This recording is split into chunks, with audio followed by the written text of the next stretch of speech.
What if everything you thought you knew about the royal family was a lie?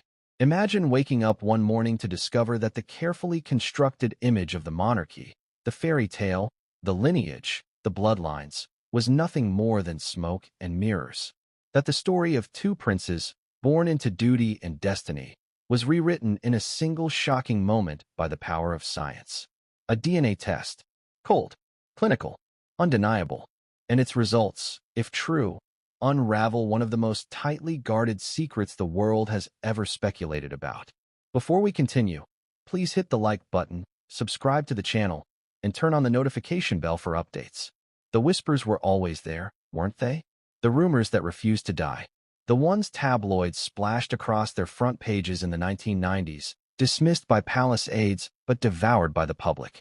The claim that Prince Harry, sometimes even Prince William, was not truly the son of King Charles, but the product of a scandalous love affair between Princess Diana and James Hewitt, a cavalry officer, a man outside the gilded gates, someone who represented love and escape in Diana's otherwise suffocating world. But now, according to this alleged DNA revelation, those whispers aren't just whispers anymore. They've become screams. Proof. A revelation so staggering that William and Harry themselves were reportedly left in tears when confronted with the truth. And if you think this is just another salacious headline, ask yourself, why would this rumor survive for decades unless there was something buried beneath it? Why now, after all these years, is this story back with a vengeance? This is not just tabloid fodder. This is about identity. About two men who grew up believing they were the heirs of one of the most powerful dynasties on earth. Imagine the pain, the betrayal, the confusion, finding out your entire life, your entire existence, is built on a foundation of lies. And it's not just personal, it's political. If the DNA test is accurate, what does that mean for the monarchy itself? For the line of succession? For the crown that William has been groomed to wear? It's hard not to think back to Diana herself in moments like these. Her voice, soft but steady in that now infamous BBC Panorama interview. Well, there were three of us in this marriage, so it was a bit crowded. That was her truth, her rebellion, her warning shot to the establishment. But what if she had another truth she never revealed publicly? What if this DNA revelation is the final secret she left behind? A secret that would devastate her sons and shake the very foundation of the monarchy she fought against. Now, let's pause for a moment. Think about the timing. We live in an age where secrets don't stay buried forever. Technology has advanced. DNA tests that once seemed impossible are now routine. Families are torn apart every day by results from ancestry kits.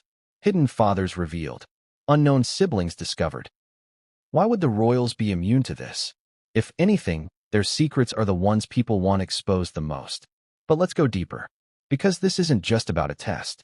This is about the emotional storm it created. Imagine Prince William, the man who carries the weight of the crown's future, reading those results. The man who has worked tirelessly to present stability in a family riddled with scandal. Imagine Harry, already estranged, already torn between duty and freedom, being told that his struggle for identity wasn't just emotional, it was biological. Wouldn't that break anyone down? Wouldn't that bring even the strongest man to tears? And here's the haunting part. The world always compared Harry to Hewitt. The ginger hair, the mannerisms, the physical resemblance.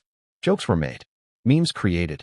But beneath the laughter was an unease, a possibility too dangerous for the palace to ever acknowledge. Was this DNA test the smoking gun? Or is it another twist in a saga designed to destabilize an already fragile monarchy? Ask yourself this. If the DNA test truly proves that James Hewitt is the father, why is it surfacing now? Who benefits from such a revelation? Is it Harry, who has long felt like an outsider? Is it those who want to see the monarchy crumble? Or is it fate, finally delivering Diana's unfinished story in the most dramatic way possible? The tragedy here isn't just the science. It's the humanity. Two brothers, already fractured by years of tension, now facing the possibility that the one thing binding them to the institution, their bloodline, might not even be real. For William, the question becomes, can he still be king if his very identity is in doubt? For Harry, does this give him freedom, or does it rob him of the only connection he ever had to his mother's world? And let's not forget Charles. King Charles, who has spent his life preparing for the throne, who finally wears the crown he waited decades for. How does he react to whispers that the heirs he presented to the world might not be his at all? Anger? Fear? Humiliation? If true, this DNA revelation doesn't just scar William and Harry. It scars Charles, the monarchy, and the very idea of royal legitimacy. Here's the chilling irony. The monarchy has always depended on blood, on lineage, on an unbroken line that stretches back centuries. But science doesn't care about tradition. Science doesn't bow to crowns. One test, one revelation, can undo 1,000 years of history. And that's exactly why this story is so explosive. But here's the catch. The palace will never admit it. They will deny. They will deflect. They will suppress. Because to acknowledge it would be to destroy themselves from within. Yet William and Harry's tears, if they truly happened, speak louder than any denial. Pain like that doesn't come from gossip. It comes from truth. A truth too heavy to carry. And so we arrive at the question you've been asking yourself since the very beginning. Was this Diana's final secret? Did she know all along that this revelation would come out one day? Did she leave behind clues, whispers, warnings for her sons? Or was this truth ripped open against her will, turning her private pain into a global scandal? You see, the story is only just beginning. Because behind the tears, behind the whispers of DNA and betrayal, lies a series of events that built this moment brick by brick. Diana's loneliness, Charles's betrayal, James Hewitt's presence, and the relentless pressure of a world obsessed with royal perfection. Each piece matters. Each detail carries us closer to the devastating climax. And here's where you, the audience, come in. What do you believe? Do you think the DNA test proves Hewitt is their father? Or is this another carefully crafted illusion designed to break the monarchy's grip on power? The evidence is mounting, but the consequences are even greater. Because what comes next, what comes after this shocking revelation, will change everything. The monarchy, the brothers, the legacy of Diana herself. And no one saw it coming. The whispers began long before the results. Long before anyone dared speak them aloud in public. The seeds of scandal were already taking root in hushed conversations behind closed doors. There's something off, some whispered. Look at the timing. Look at the resemblance. These weren't the words of idle gossipers alone. These were suspicions that grew louder as the cracks in Diana and Charles's marriage widened, as photographs of James Hewitt and Diana began to circulate, and as questions began to echo in the press. But why did this rumor, out of the thousands that circle the royals like vultures, stick? Why did this one take on a life of its own, refusing to die no matter how many denials the palace issued? Maybe because deep down, the public sensed that it wasn't born out of pure fiction. It was born out of something more sinister, truth wrapped in layers of silence, scandal that was too dangerous to confirm, yet too compelling to ignore.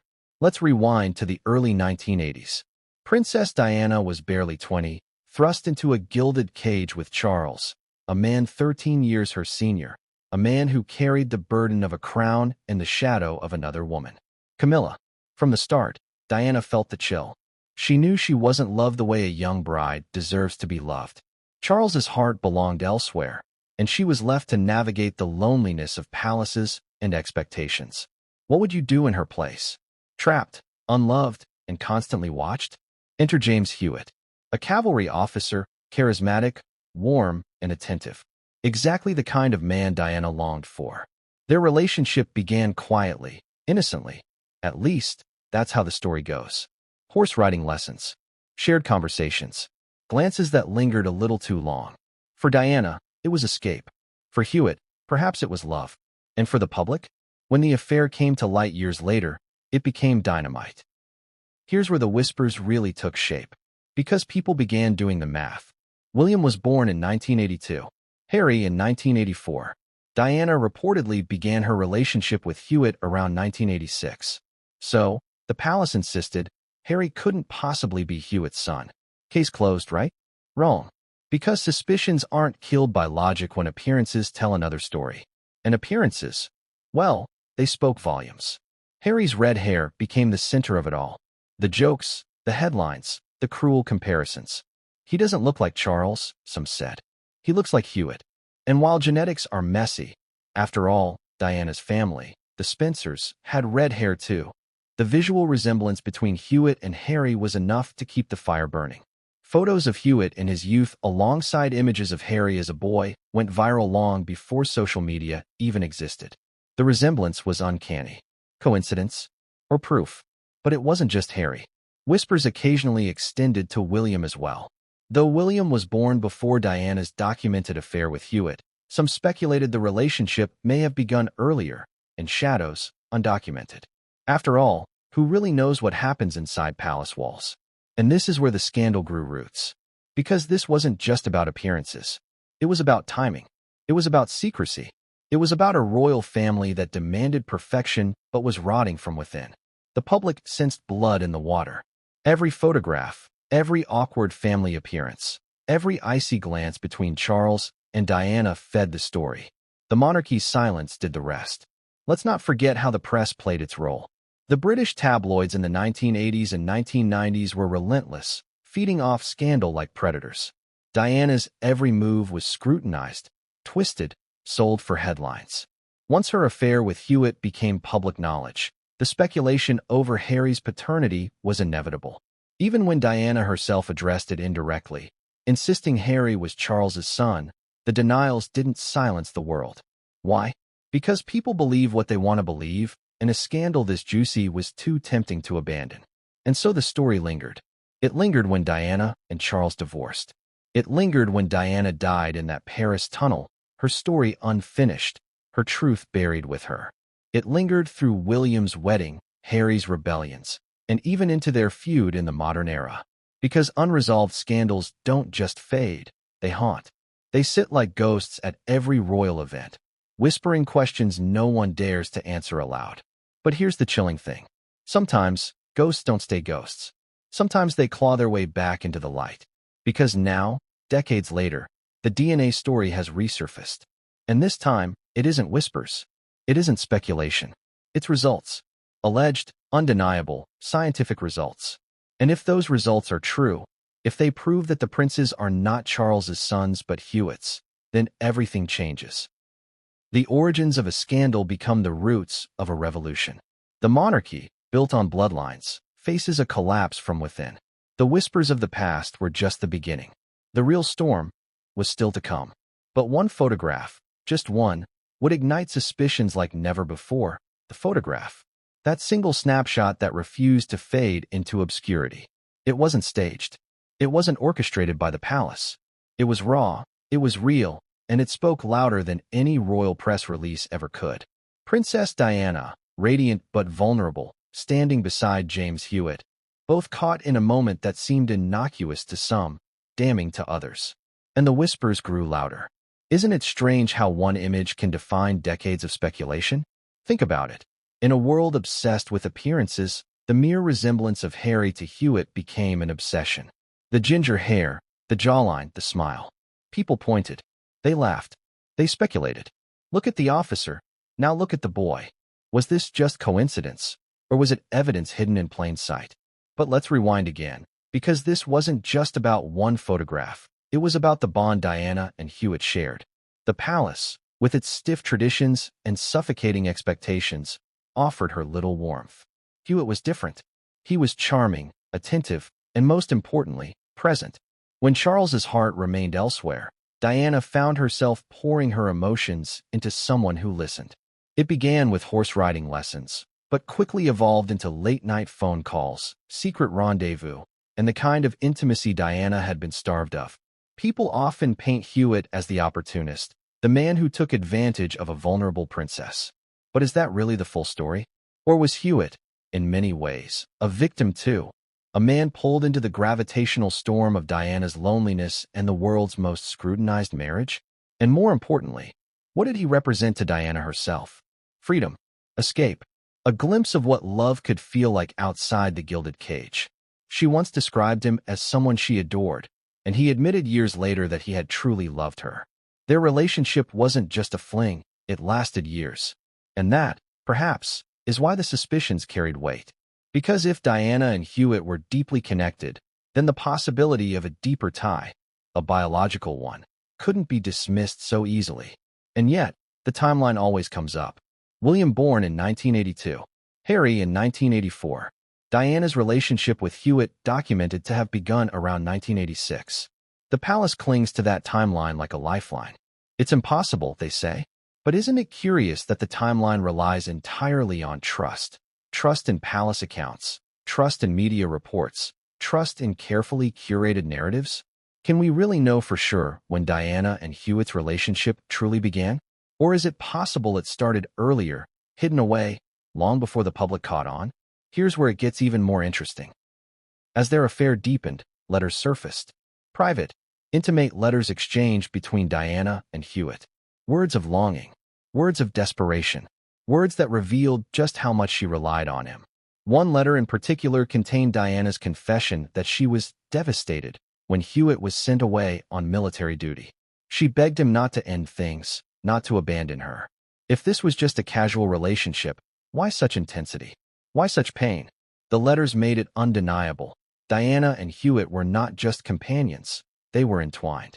The public saw this, and with every leaked letter, with every photograph, the speculation about paternity grew. Was the public wrong to connect the dots? Or were they simply seeing what the palace refused to acknowledge? And let's not forget how Diana herself handled the whispers.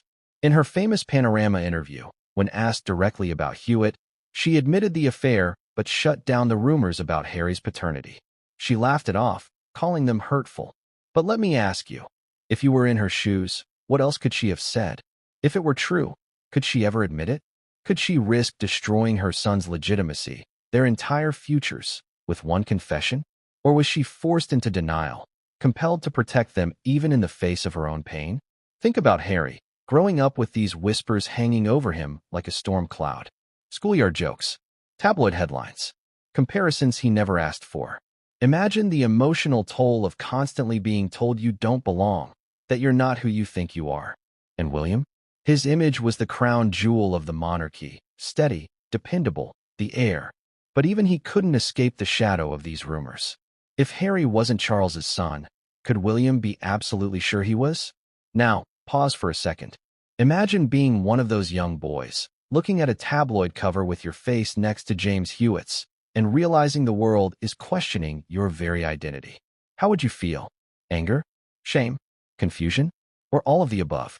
The photographs, the letters, the timeline. All of these became puzzle pieces in a story that no one dared to solve publicly. The palace dismissed it. The royals denied it.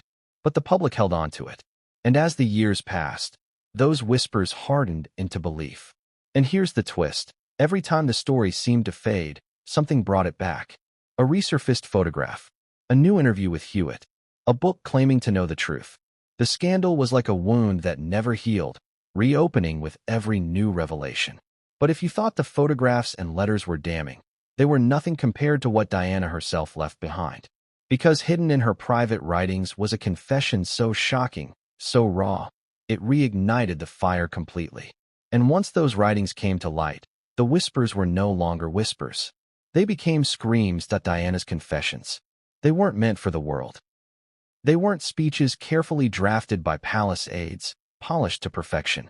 No, these were raw, personal, emotional outpourings written in her own hand, whispered to friends she trusted, or captured in interviews she never thought would see daylight. And within those confessions lay a truth darker, more complicated, and more heartbreaking than anyone could have imagined. Think about it for a moment. Diana was the most photographed woman in the world, yet behind the flashes of cameras, she was living in a prison. The fairy tale bride turned into a tragic figure. Alone, betrayed, surrounded by walls that looked golden from the outside, but felt like iron on the inside. It's no wonder she sought love, validation, and freedom elsewhere. But what happens when that need for love births secrets too dangerous to reveal? The Panorama interview in 1995 gave us a glimpse. Diana sat there, eyes filled with pain but her voice steady, and admitted the unthinkable. Her marriage wasn't just failing, it was broken. She had affairs. She loved someone else. She confessed her relationship with James Hewitt openly to millions. But listen closely. While she admitted the affair, she denied the paternity rumors. She laughed, calling them absurd. But was that laugh a shield? A desperate attempt to protect her boys? After all, what else could she do in that moment? Admit to the world that her sons might not be Charles's? The monarchy would have collapsed overnight. And then there were her letters.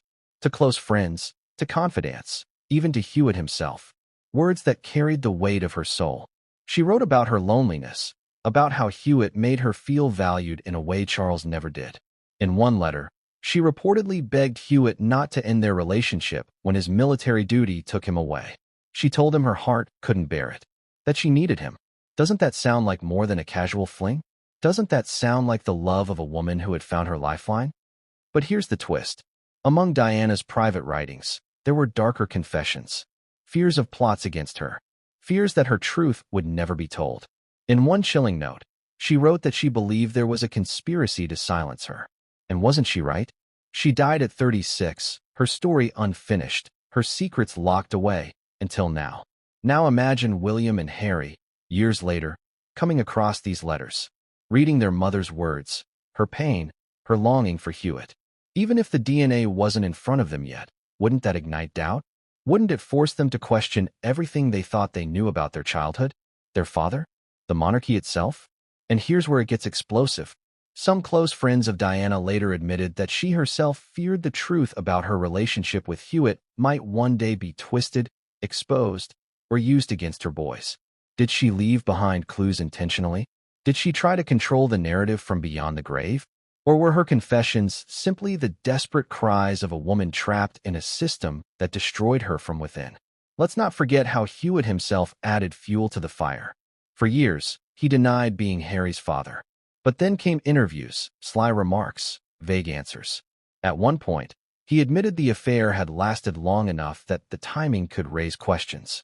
He said it with a smirk, with a glint in his eye, as though he knew the world would never stop speculating. And the palace? They responded with icy silence. Always silence. Because sometimes silence speaks louder than denial. Now here's a question for you. If the affair started in 1986 as the official story claims, why do so many sources hint that it began earlier? Why do timelines conflict depending on who you ask? Could the palace have manipulated the story to protect the bloodline? After all, if there's one thing the monarchy thrives on, it's control. Control of the image. Control of the narrative. Control of the truth.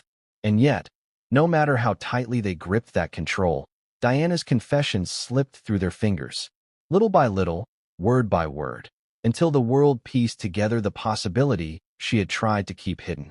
The possibility that her sons were not Charles's after all. Now, think about the irony here. Diana, the woman who shook the monarchy with her honesty, may have carried the biggest secret of them all to her grave.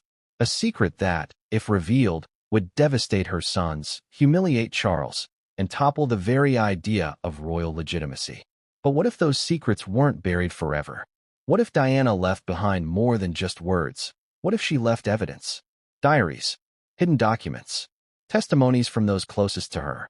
And what if those secrets were unearthed decades later, opening a wound that never healed?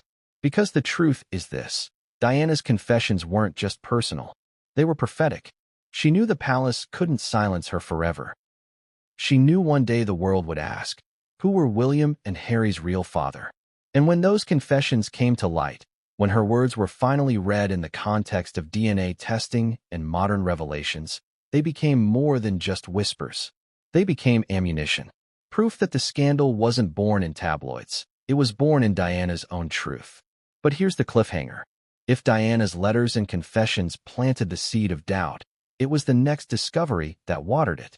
Buried evidence. Proof tucked away in places no one thought to look. Diaries, reports, private testimonies. And when that buried evidence began to surface, the whispers grew into a storm the palace could no longer contain. The buried evidence. For years it lay hidden, locked away in dusty boxes, guarded vaults, and whispered memories. The palace had done everything in its power to bury it, literally and figuratively. But the truth, as history always shows us, has a way of clawing itself back to the surface. And when it did, the cracks in the monarchy widened into a chasm. Imagine it. Diaries, handwritten by Diana herself. Not the polished confessions of a public interview, not the soundbites carefully controlled by media handlers, but the unfiltered thoughts of a woman who felt betrayed, isolated, and hunted. In those private pages, she poured out her despair and her longing, her fears, her rage, and her love. Those diaries, whispered about for years, allegedly held passages where Diana described her bond with James Hewitt in ways that could not be dismissed as fleeting. Now ask yourself, if Diana's own words painted Hewitt as the man who gave her the love she was starved of, what does that imply about the timeline? What does that suggest about the persistent whispers of paternity? Did she intentionally leave behind clues for William and Harry, knowing one day they might stumble upon them? Or were her diaries simply the venting of a trapped woman who needed somewhere to bleed her soul onto paper? And it wasn't just diaries. There were letters exchanged not only with Hewitt, but with friends who became her confidants. These friends later revealed chilling insights. One reportedly recalled Diana hinting that Harry, in particular, was her little Hewitt. Was this an offhand comment, a joke born of frustration, or a carefully chosen phrase that carried a deeper, darker meaning? Then there were testimonies from those inside the palace. Staff members who claimed to have seen and heard things they were told never to repeat. Whispered accounts of Charles's anger whenever Harry's appearance was mocked in the press. Moments when Charles allegedly snapped, lashing out, accusing Diana of humiliation. If you were a staff member witnessing such rage, wouldn't you question what fueled it? Wouldn't you wonder if Charles himself believed the whispers? And here's where the story takes a chilling turn. Reports emerged that the palace had actively worked to suppress certain pieces of evidence. Diaries confiscated, letters sealed, confidants pressured into silence. Even Hewitt himself was allegedly threatened into stepping back from revealing too much. Why would the establishment go to such lengths if there wasn't something worth hiding? Why destroy evidence if the truth was harmless? But buried evidence doesn't stay buried forever. In recent years, fragments began to leak. A letter here, a diary entry there. Little pieces that, when put together, painted a disturbing picture.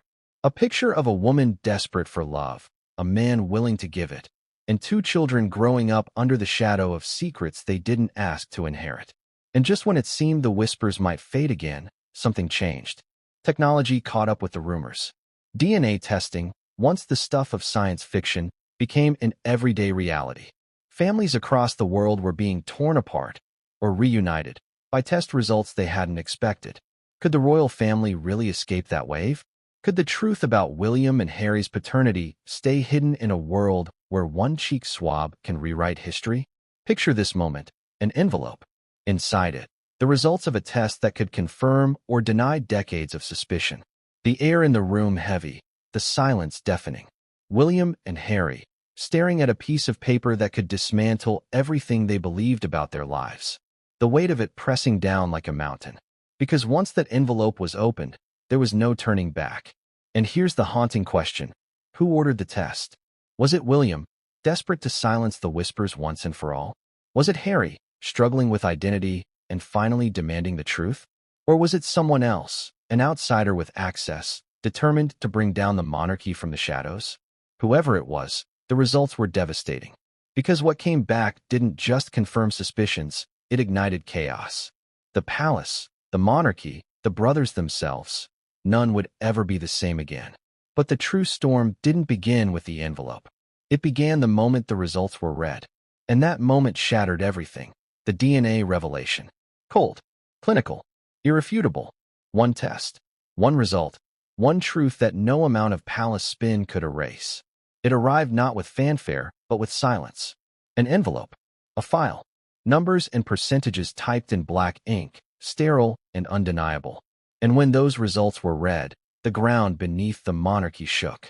The whispers that had haunted William and Harry for decades crystallized into something far more dangerous. Proof. Imagine being in that room. The tension thick enough to choke on. William, stoic, composed on the outside but trembling inside. Harry, fists clenched, heart racing, desperate for clarity yet terrified of the answer. And then, in a voice almost too steady, someone reads the results aloud. DNA markers. Matches. Non-matches. A verdict delivered by science. A verdict that could never be unheard. And in that moment, everything they thought they knew about themselves shattered. Think about William first. His entire identity built on duty. On being the heir.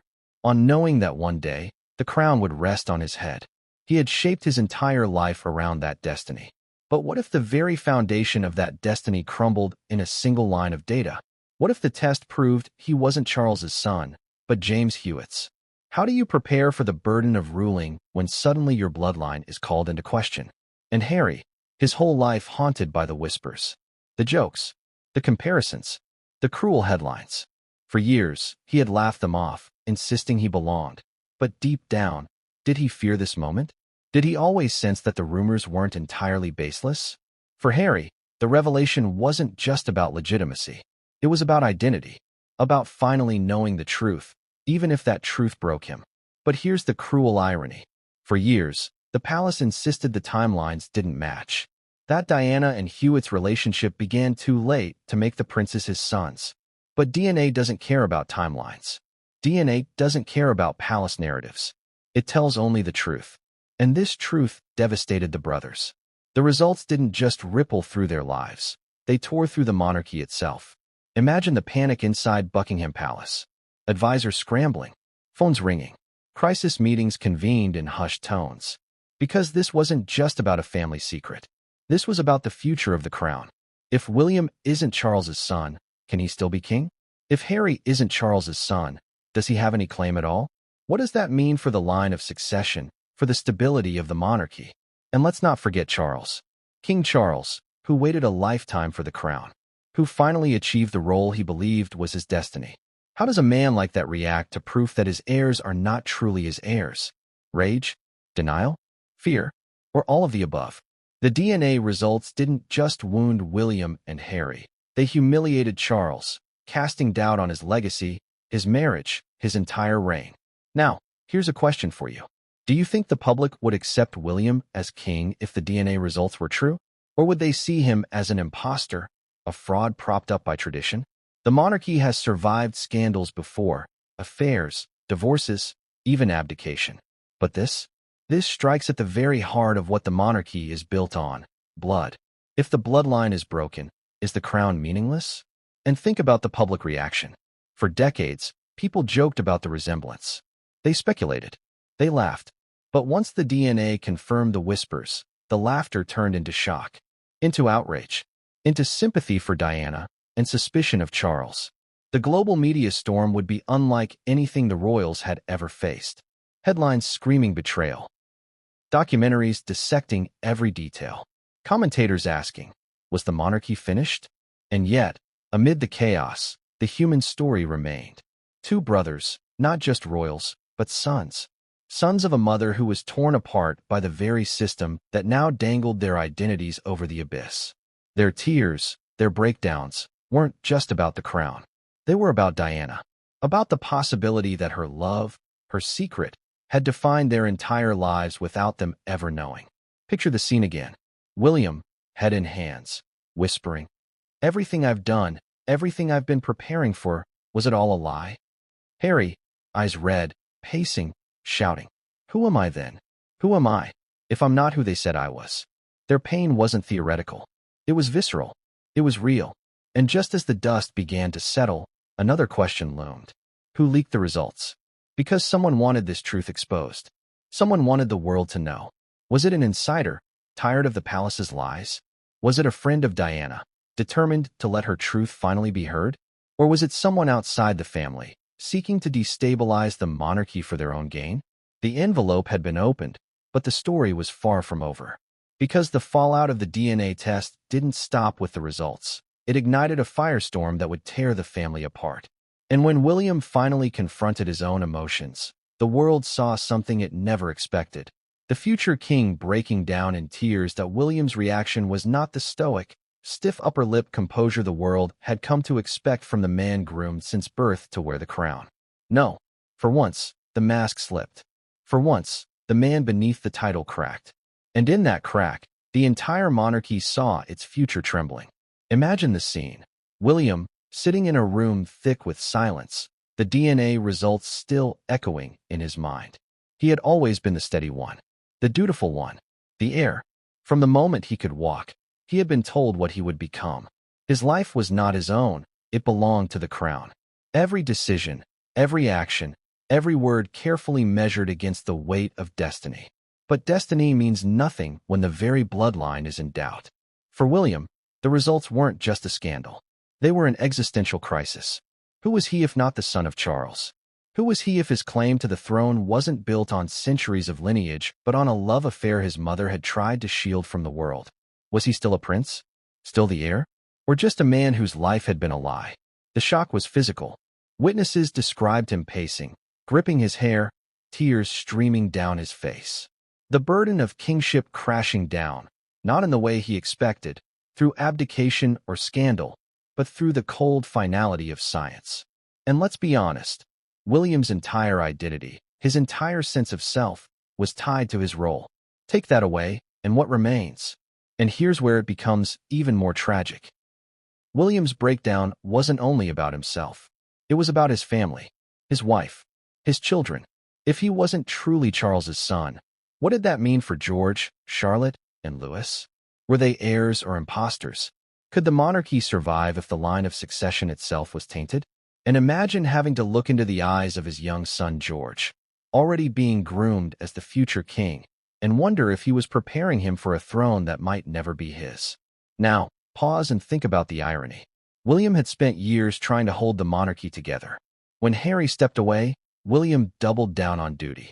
When scandals broke, William presented calm. He became the anchor in a storm. But now, the anchor had been ripped from the seabed, and the storm was dragging him under. How do you tell the world that the man destined to be king may not even be royal at all? How do you face a nation that has put its trust, its hopes, its future in your hands? For William, the tears weren't just about pain. They were about fear. Fear of letting down his country. Fear of dishonoring his mother. Fear of losing everything he had been preparing for since birth. And yet, amid the tears, there was also anger. Anger at the palace for the lies. Anger at his father for the betrayal. Anger at the system that had forced his mother into such despair that she sought love elsewhere. Anger at himself for believing, for so long, that he was untouchable. In those moments of rage, William reportedly lashed out, demanding answers, demanding to know why the truth had been hidden, demanding to know if everyone around him had been complicit in the lie. Here's the heartbreaking part. William loved Diana deeply. He was her protector, even as a child. To learn that she had carried this secret tore him apart. Did she mean for him to know? Did she hope the truth would never come out? Or was this her final gift to him? Freedom from a destiny that had stolen her life? That question haunted him, replaying in his mind over and over. And then came the moment that defined his breakdown. William, the man who never allowed himself to collapse in public, broke down completely in private. He sobbed, not the quiet, restrained tears of a royal, but the uncontrollable sobs of a man whose world had collapsed in front of him. His staff, his aides, even those closest to him admitted they had never seen him like that. It was as though decades of pressure had finally crushed him in a single moment. But here's where it gets even darker. While William grieved, while he wrestled with the destruction of his identity, his brother's reaction was even more volatile. If William's tears represented fear for the crown, Harry's collapse represented something even more explosive, rage at the very idea that his life had been a lie from the start. And what Harry did next, no one, not even William, could have predicted. Harry's collapse was not the quiet devastation of a man holding his pain inside. It was loud. It was raw. It was explosive. For William, the DNA results shattered a destiny. For Harry, they detonated an identity crisis that had been festering since childhood. The spare, the outsider, the one forever overshadowed, now faced with proof that he may never have belonged at all. Picture it. Harry pacing the room, fists clenched, voice breaking as he shouted the questions no one could answer. Who am I then? Who the hell am I if I'm not even my father's son? These weren't just words. They were cries from a man whose entire life had been haunted by whispers. From schoolyard taunts to tabloid headlines, Harry had always been mocked as Hewitt's boy. For decades he dismissed it, laughed it off, insisted he was Charles's son. But now, science had ripped away his denial. The collapse came in waves. First shock, then fury.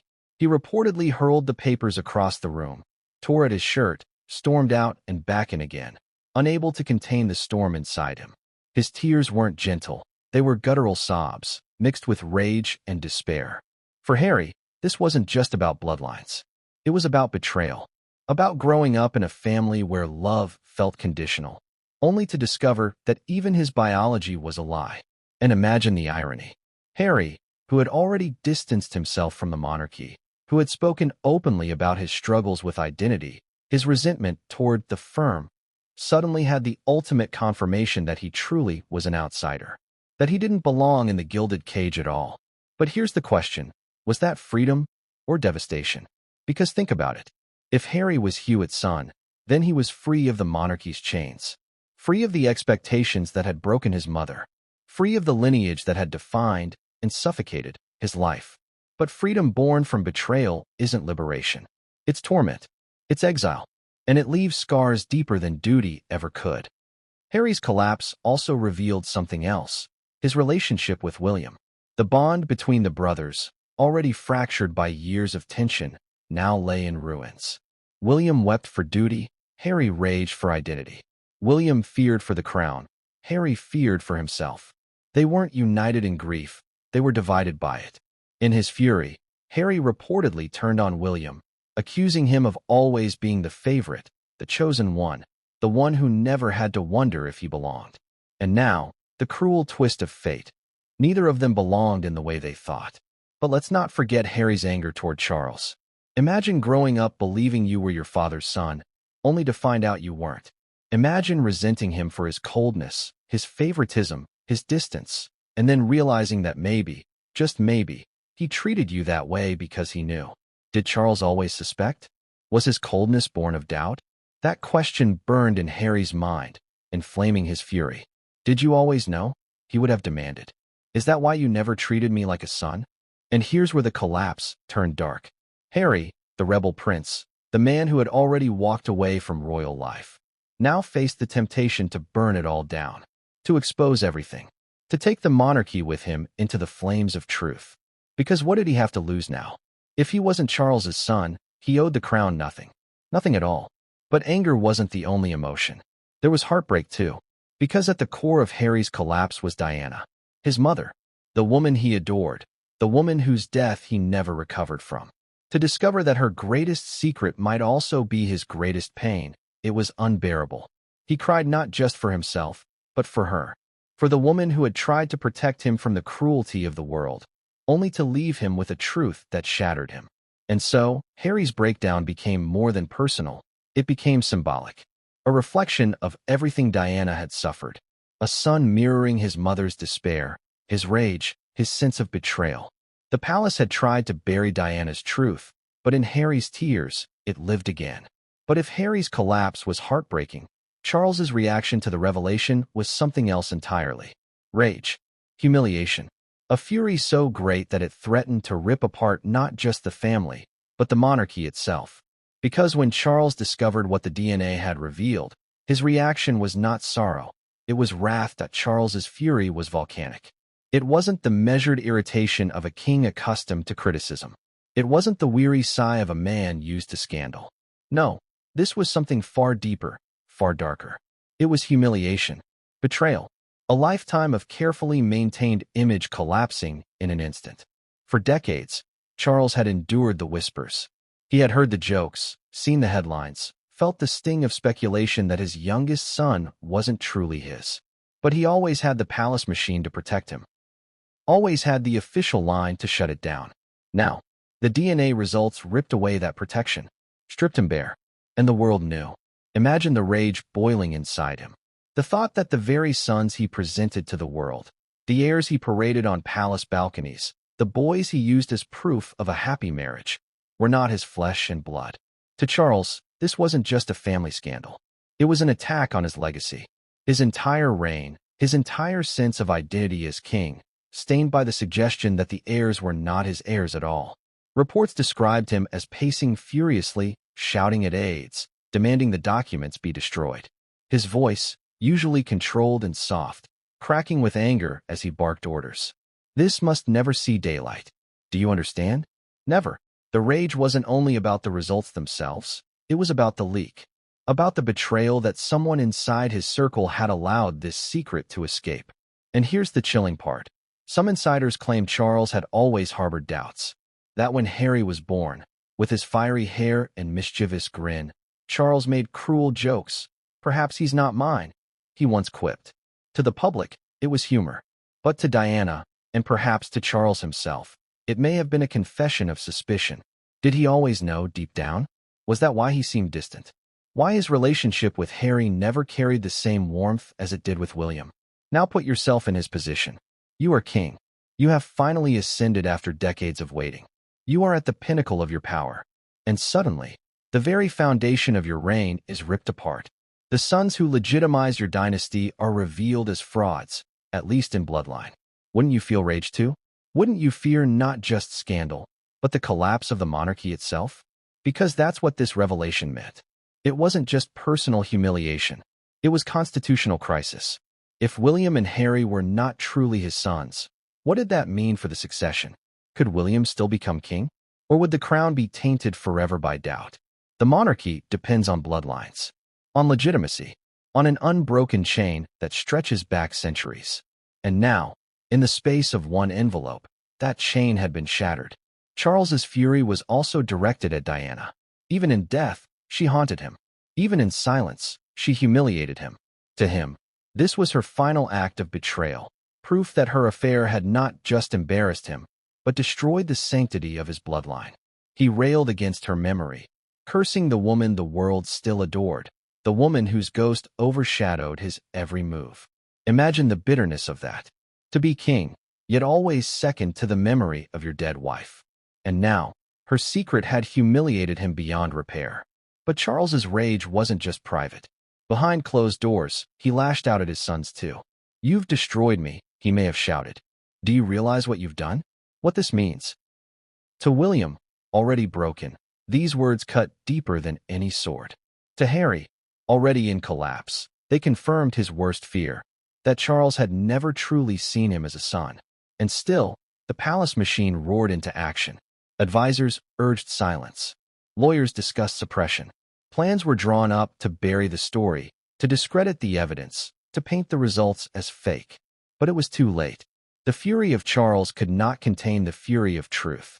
And here lies the irony. In trying to suppress the scandal, Charles only fueled it further. His rage, his panic, his desperate attempts to control the narrative became the very proof that there was something to hide. Because if the results were false, if the story was baseless, why rage so violently? Why fight so hard to bury it? Charles's fury, however, was just the beginning. Because as the king seethed in private, the entire institution began to unravel in public. Advisors scrambled. Politicians whispered. Journalists circled like sharks. The palace was no longer in control. The monarchy itself was on the brink of collapse. And that's when the true crisis began. The palace in chaos. The palace in chaos. That phrase alone conjures images of frantic phone calls, papers flying, aides rushing through endless corridors, their polished shoes clicking on marble floors while voices drop to hurried whispers. For centuries, the monarchy had weathered storms, abdications, divorces, scandals. But this was different. This was existential. From the moment the DNA revelation leaked, Buckingham Palace became less of a royal residence and more of a war room. Crisis meetings were called at dawn, with senior advisors summoned from their homes under the cover of night. Phones buzzed nonstop. Messages poured in from government officials, international press outlets, and royal households around the globe. What had been a whisper was now a roaring inferno.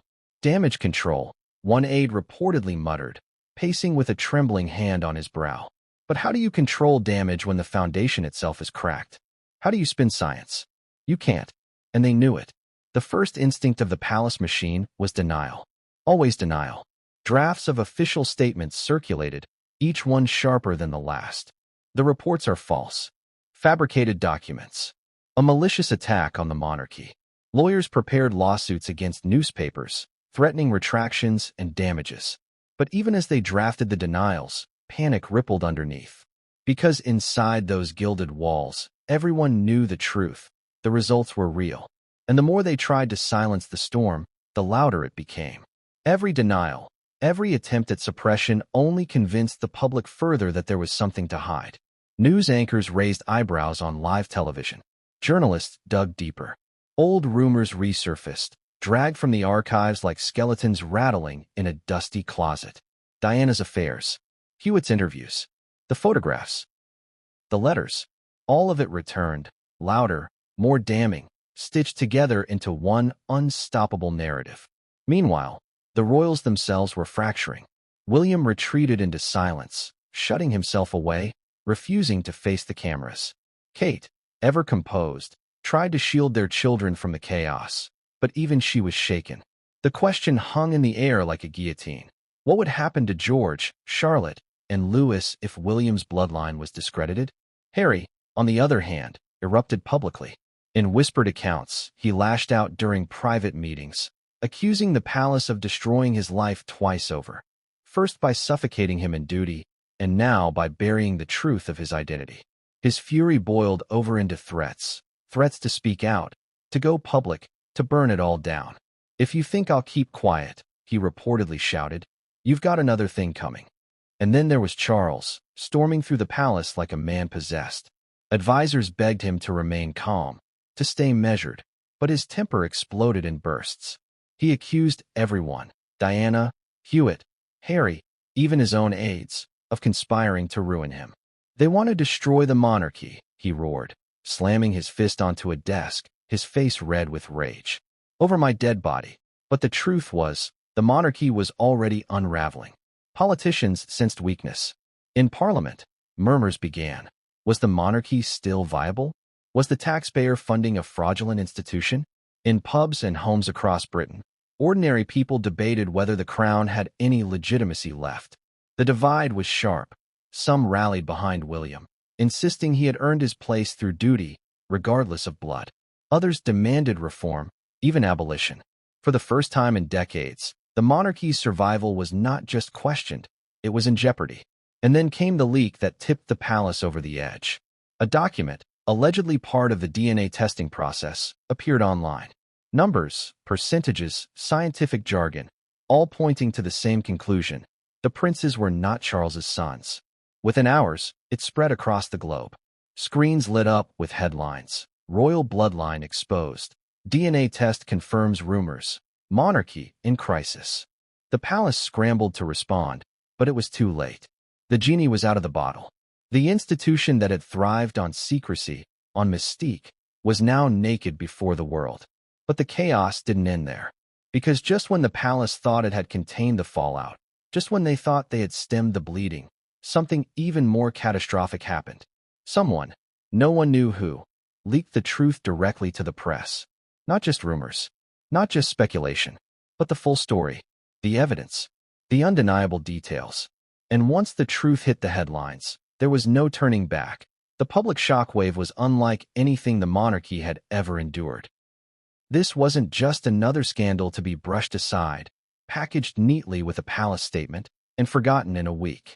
This was seismic, the kind of revelation that rippled from the streets of London to the halls of Washington, from the cafes of Paris to the newsrooms of Sydney.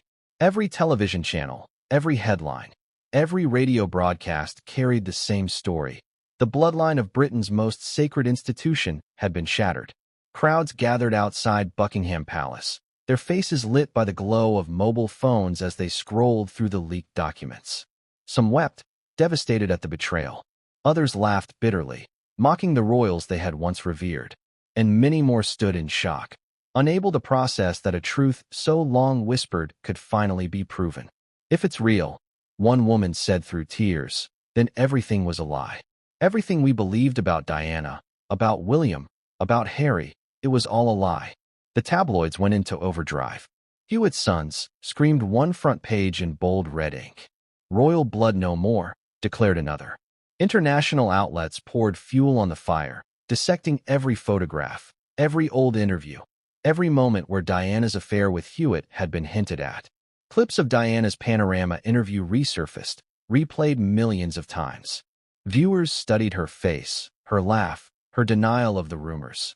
Was it sincere, or was it the performance of a mother desperate to protect her children? And then came the social media storm. Hashtags like #RoyalDNA, #HewittSons, and #MonarchyInCrisis trended worldwide. Memes flooded timelines, photos of Harry and Hewitt side by side, captions mocking Charles, videos spliced together to suggest decades of deception. For younger generations, who already viewed the monarchy with skepticism, this was the final nail in the coffin. The institution looked less like a symbol of tradition and more like a soap opera collapsing under its own weight. But the shockwave didn't just hit the public. It struck at the very heart of Britain's identity. The monarchy wasn't just a family. It was an institution tied to national pride, to history, to the idea of continuity. If the heirs were illegitimate, what did that mean for Britain itself? Politicians seized the moment. Debates erupted in Parliament about the role of the crown. Some called for an investigation. Others whispered the unthinkable: abolition. Could this be the scandal that ended 1,000 years of monarchy? Meanwhile, William and Harry were forced into the public eye once again.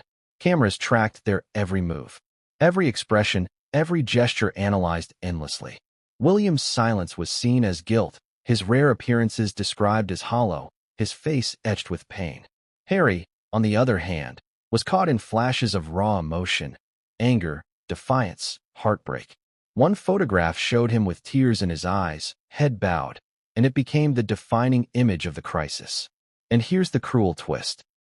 Public sympathy didn't fall evenly. For many, Diana became the tragic heroine once more, the woman trapped in a loveless marriage, seeking love where she could, only to leave behind a legacy of pain for her children. Charles, however, was vilified, painted as a man humiliated, cuckolded, and unworthy of the crown. The public, still haunted by Diana's ghost, turned on him with venom. "We always knew," one headline sneered, "and now it's proven." But there was another layer of shock. Buried in the leaked documents, tucked away among the scientific jargon and percentages, was something far more personal.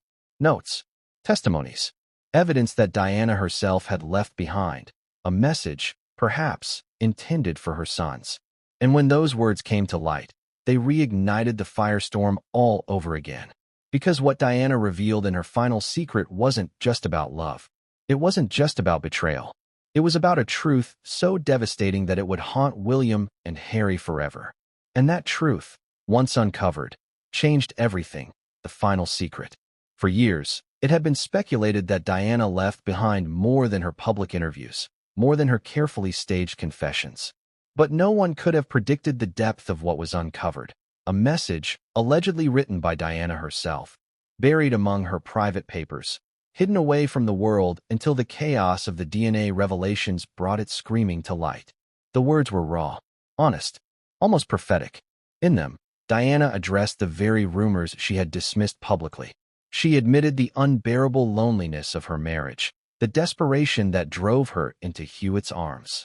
She wrote of a love that made her feel alive, and of 2 sons who were her entire world. And then came the most chilling line: "One day, my boys will know the truth, and I pray they will find strength in each other, not division." Think about the weight of those words. Diana knew, whether she believed the world would ever discover it or not.